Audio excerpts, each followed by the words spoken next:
The African savanna is a land of extremes. A place where life is dictated by the rise and fall of the seasons. For months, the sun has ruled supreme, baking the earth into a cracked mosaic of dust and stone. But change is coming. The sky, once an endless blue, is now streaked with thick, heavy clouds, rolling in like silent giants.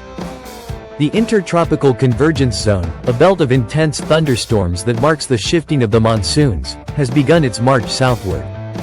Among the vast plains, a tower of young male giraffes moves slowly, their long necks swaying with each step. These are the wanderers, young bulls who have recently been forced out of their birth herds, as is natural in giraffe society. Meet Jabari. At 18 feet, he is tall but not yet strong enough to dominate.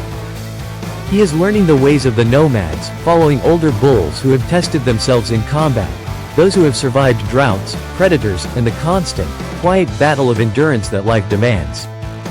He watches them carefully, mimicking their movements, trying to understand the rhythms of this new existence. But today, the land feels different. The wind has shifted, carrying a scent that speaks of power, of danger. Jabari pauses, his large, dark eyes scanning the horizon. The storm is coming. The giraffe is a species built for endurance. Despite their fragile appearance, their bodies are engineered for survival. Their massive hearts, weighing up to 25 pounds, pump blood through 10-foot-long necks, regulating pressure with a complex network of one-way valves that prevent sudden blackouts when lowering their heads to drink. But even these adaptations cannot prepare them for what is to come. A superstorm, the kind that only arrives once or twice a season, is forming in the distance. These storms, fueled by the collision of humid tropical air and cooler upper-level winds, can transform the landscape in minutes. The sky darkens. The wind howls, bending the trees into unnatural angles. The bulls quicken their pace. They know what is coming. They must decide: seek shelter, or walk through the storm. Before they can make that choice, another figure emerges from the haze. A predator, sleek and powerful, strides towards them. This is Sefu, a lone cheetah, the fastest land animal but an unusual presence among towering giraffes. Cheetahs do not typically hunt large animals such as giraffes and wildebeest, preferring smaller prey that requires less effort to bring down. But Sefu is hungry. He has failed multiple hunts in the past few days, and desperation drives him to take risks he would normally avoid. The older bulls tense, watching carefully. They know the cheetah is no immediate threat, but they also know that in the wild, desperation breeds recklessness. Jabari, however, is not afraid. He steps forward, intrigued by the cheetah's presence. Sefu watches him in return. The storm rumbles closer. Both creatures, one built for speed, the other for endurance, stand in a moment of silent understanding. The wind howls, and lightning fractures the sky. Sefu's muscles twitch, his instincts screaming at him to act, to chase, to hunt. But he hesitates.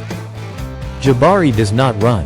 Giraffes have powerful kicks, strong enough to kill a lion with a single blow.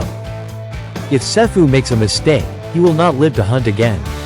The rain begins to pour, soaking their coats. The first flash flood channels begin forming, carving new rivers into the earth. The cheetah knows he has waited too long. This is not a battle he can win. Just as Sefu begins to retreat, a piercing sound cuts through the air. A cry, sharp and desperate. Both Jabari and Sefu turn toward the source. In the distance, barely visible through the sheets of rain, a giraffe is with its few days old calf. In the chaos of the approaching storm, the calf is running helter-skelter, separating itself from its mother.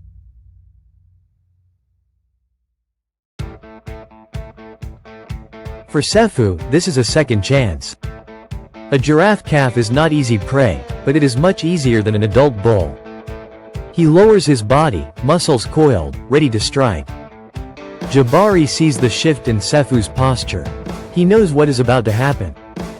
Instinct takes over. He moves.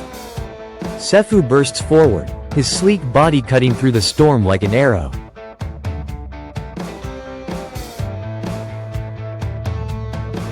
But Jabari runs to positioning himself between the predator and the calf. His heart pounds. The storm rages. Sefu skids to a stop, inches from Jabari's towering frame. The cheetah growls in frustration. He cannot take down an adult bull, not now when he is worn out from running. Cheetah runs at lightning speeds, but only for short bursts. Right now, the cheetah is getting really worn out. Lightning splits the sky once more, illuminating the two adversaries. One built for speed, the other built for endurance. Sefu makes his decision. His hunger fights against his logic, but survival dictates the wisest course. He backs away, disappearing once more into the shadows of the storm. Jabari turns to the calf, nudging it gently with his massive head. The little one stumbles but follows him as they move toward safer ground. As the storm fades, the first light of morning touches the soaked earth. Jabali and the calf reunites with the rest of the herd. A soft cry of recognition fills the air as mother and child reunite. Jabari stands motionless, exhausted, his legs trembling, but he has survived. He has done what no young bull was expected to do. The other bulls return, watching him with newfound respect. Even Sefu, from a distance, lingers in the shadows, as if acknowledging the courage of the giraffe who did not flee. Jabari is no longer just a wanderer. He is a leader now. A stormwalker. The end.